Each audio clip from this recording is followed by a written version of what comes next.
La pregunta que yo me hice es, ¿cuál es el mejor tipo de vida que nosotros podemos llegar a experimentar? Todos tenemos un cierto nivel de salud, de bienestar, el que sea, de felicidad. Por tanto, el mapa ha de mostrarnos cómo navegar en un terreno incierto con la ambición, el anhelo, no solo de generar salud, bienestar, prosperidad y felicidad para nosotros, sino para los demás. Aquí el tributo al ego es muy peligroso. Es tan hábil, es tan sutil, es tan ingenioso en sus disfraces. Entonces nosotros, cuando pensemos en bienestar, en felicidad, en salud, en prosperidad, es importantísimo que pensemos no solo en nosotros, sino también en los otros. Que abramos esa mente y sobre todo que abramos ese corazón. Porque queremos seguir creyendo que este camino es un camino fácil y es un camino para héroes y para heroínas. Es un camino para desplegar nuestra realidad y alcanzar nuestra plenitud. Y con ilusión, con paciencia, que no es el aguantarse, sino el adaptarse al ritmo natural de las cosas, con compromiso, que solo significa levantarte una vez más de las que te caes, con ese espíritu, esas personas que se mueven sabiendo que van a llegar.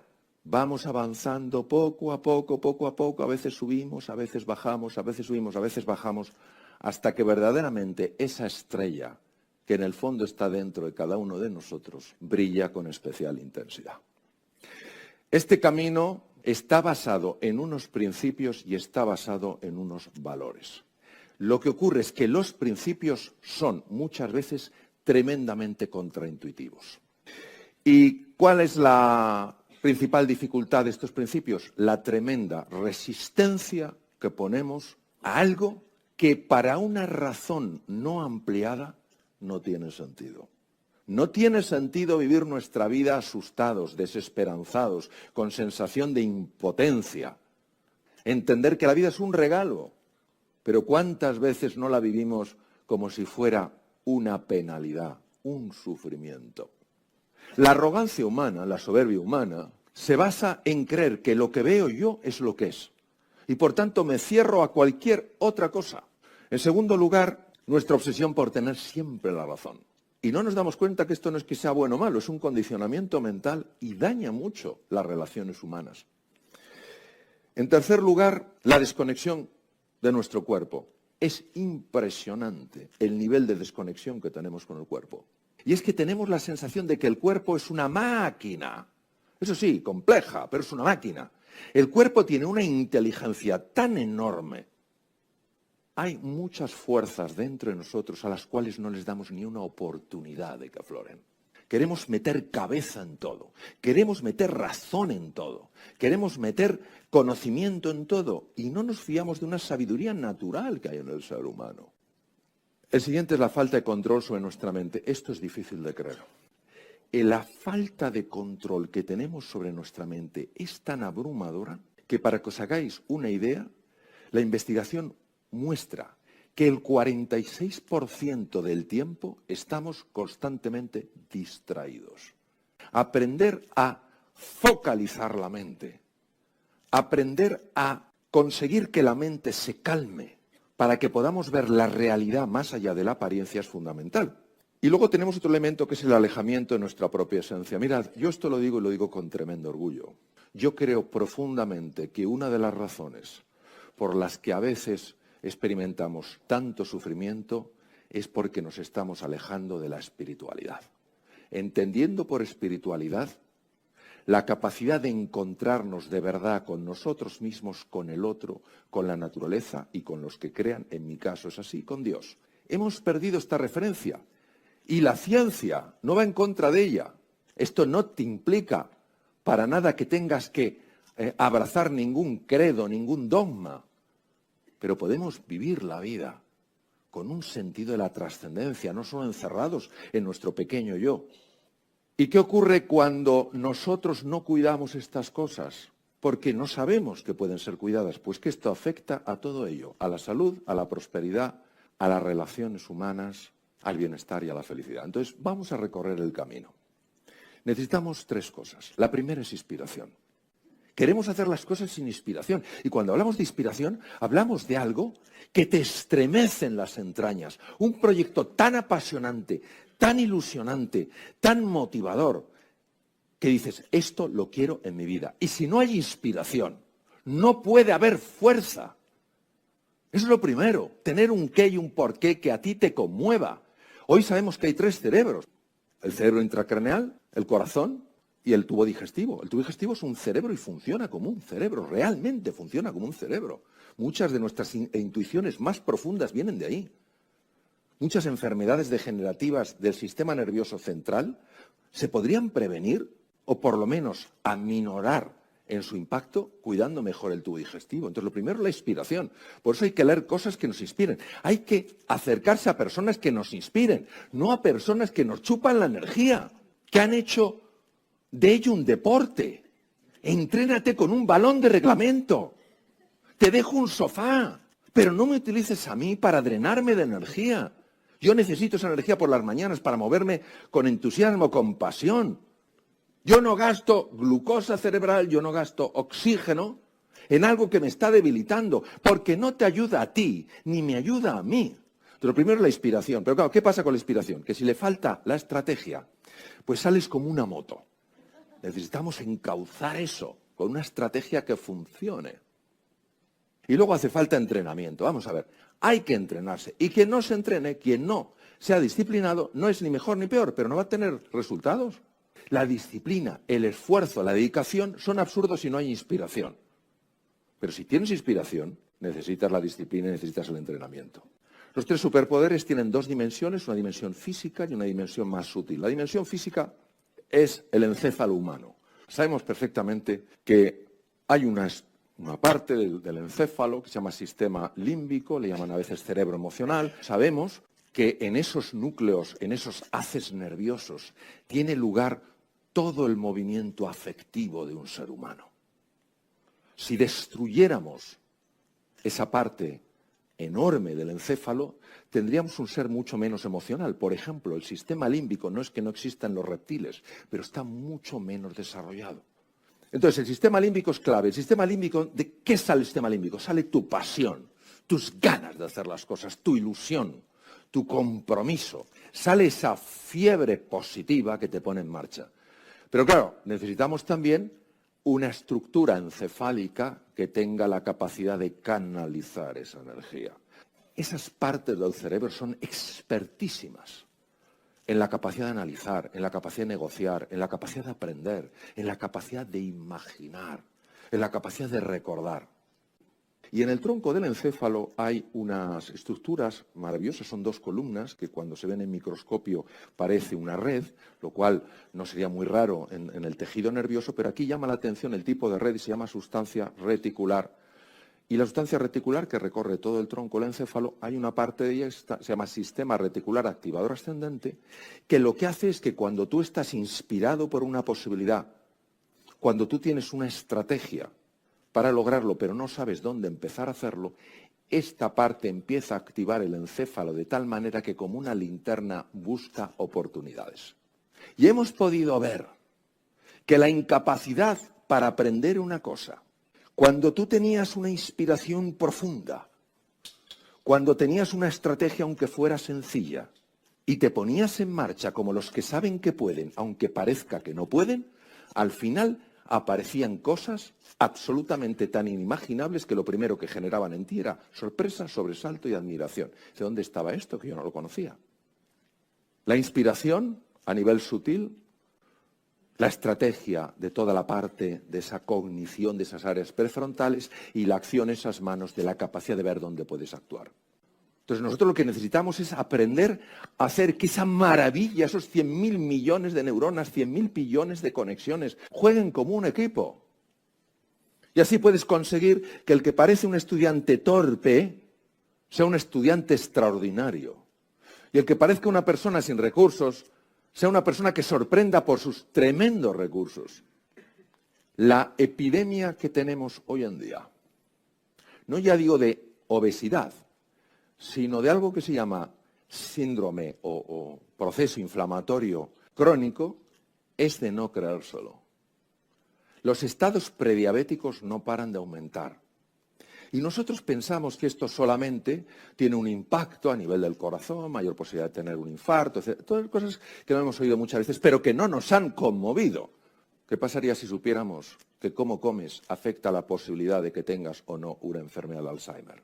Actualmente hay 35 millones de personas que padecen una enfermedad de Alzheimer. En el 2050 se calcula que serán 125 millones. Y se está estableciendo claramente una relación con el tubo digestivo.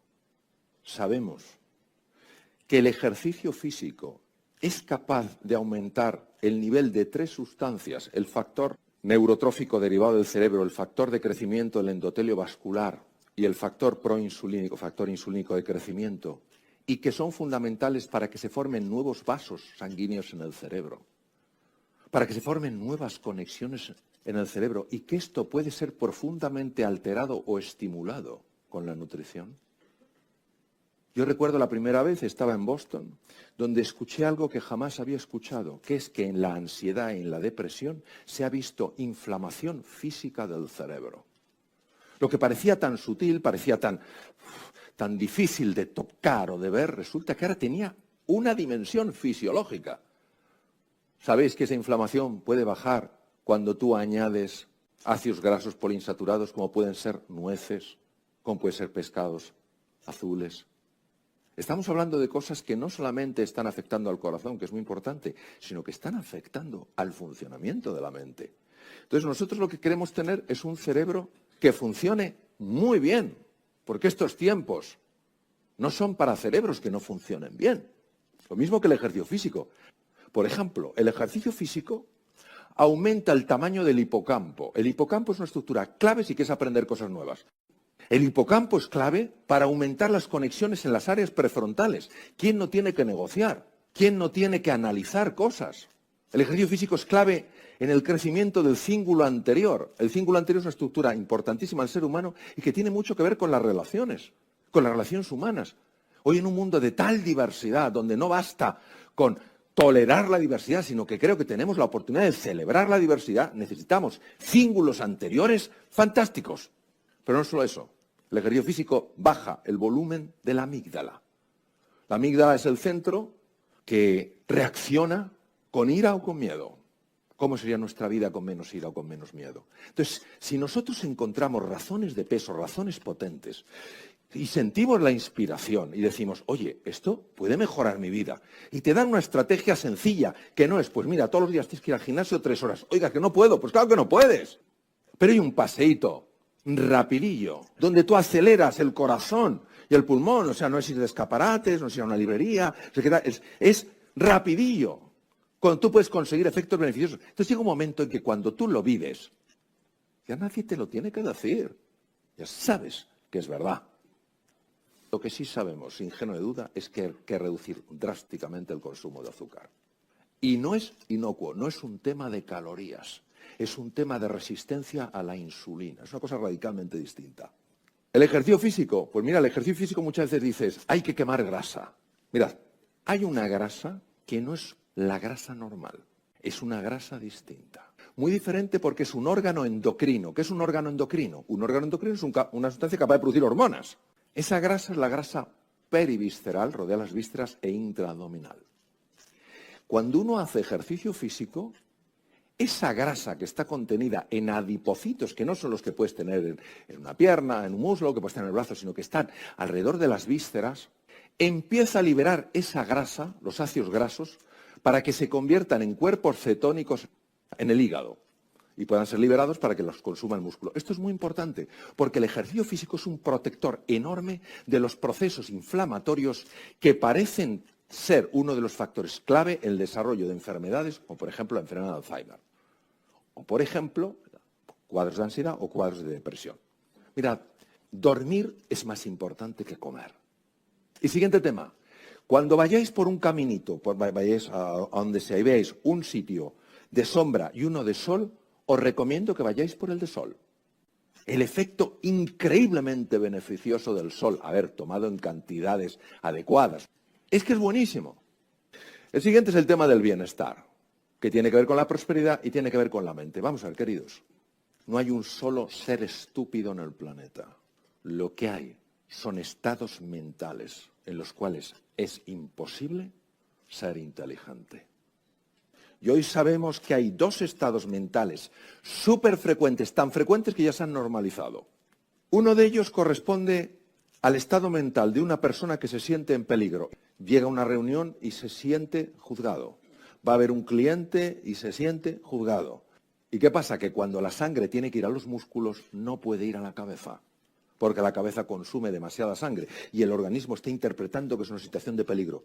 Y lo que se está viendo mucho es un estado mental, se llama burnout, la persona quemada. Ya no es que esté agresiva o esté huidiza, es que está completamente bloqueada, completamente anulada. Entonces, si nosotros sabemos que no es un problema estructural nuestro, si nosotros sabemos que no es que nos falten neuronas, sino que a lo mejor no estamos en el estado mental apropiado, tenemos que saber cómo cambiar de estado mental. Y eso tiene una estrategia.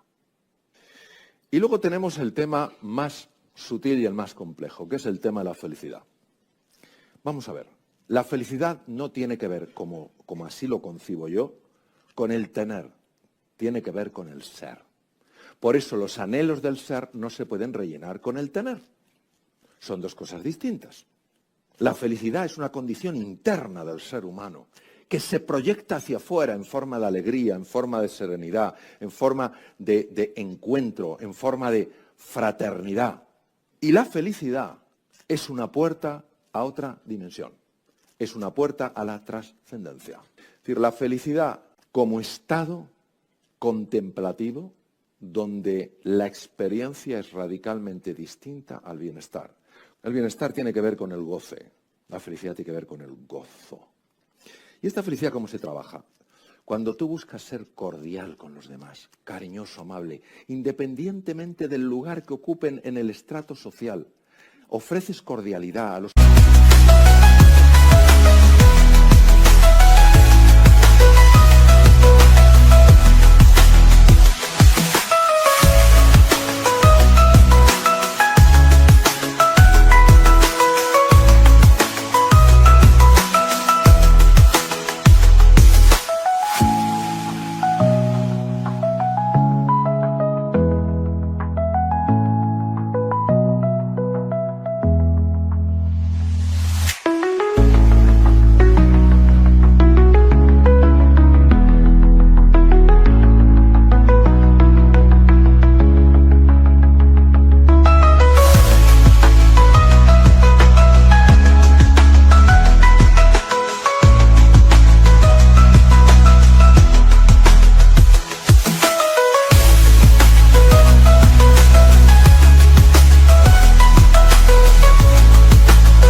de otros países que están perdidos. ¿Ves una persona, yo que sé, a lo mejor japonesa, que está con un mapa y no sabe qué nos cuesta tener un gesto de cordialidad? Es el saber desprendernos de las cosas, el saber disfrutarlas, pero no apegarnos a ellas, de tal manera que, oye, en un momento determinado las perdemos y parece que nos hemos perdido a nosotros mismos. Es entender que los cambios son la ley que impera en el mundo y en la naturaleza. Entonces, no resistirnos a esos cambios, aceptarlos, asumir que eso es así para poder empezar a transformar nuestra vida, en lugar de resistirnos frente a lo que es. Esto, por ejemplo, en temas de enfermedades es muy importante, porque cuando una persona se está resistiendo, ¿por qué a mí? ¿Por qué a mí? ¿Por qué a mí? El sistema inmune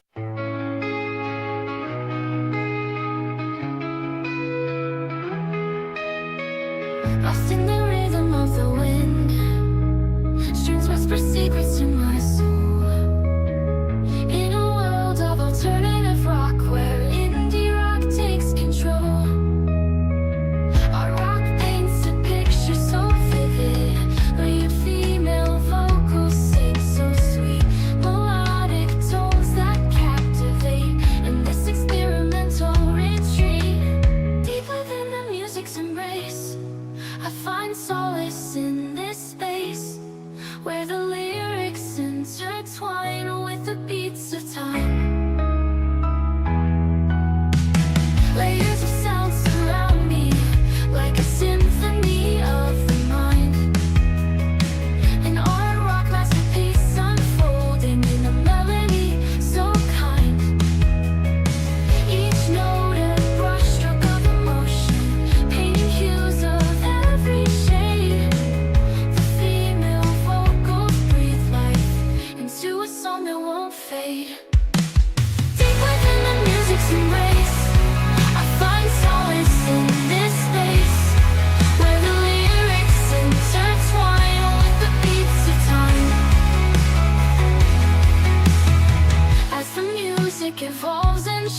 universe I surrender to its gift. An experimental journey where the deep meets the sea. Deep within the music's embrace, I find solace in this space where the lyrics intertwine with the beats of time. The final chord fades away in this chill melodic play. A song that lingers in the air, leaving traces everywhere.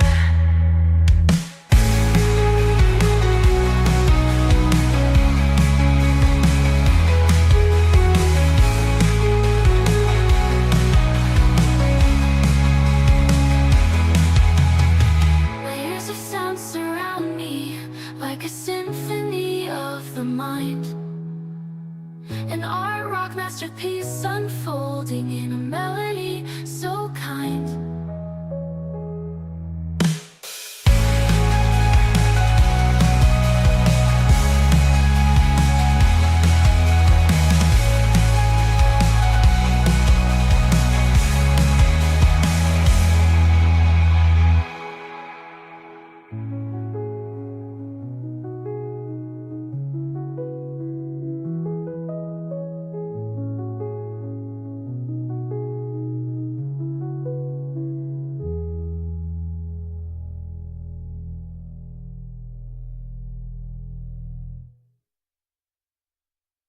que es precisamente el que tiene que defenderla frente al tumor, empieza a empeorar en su forma de trabajar.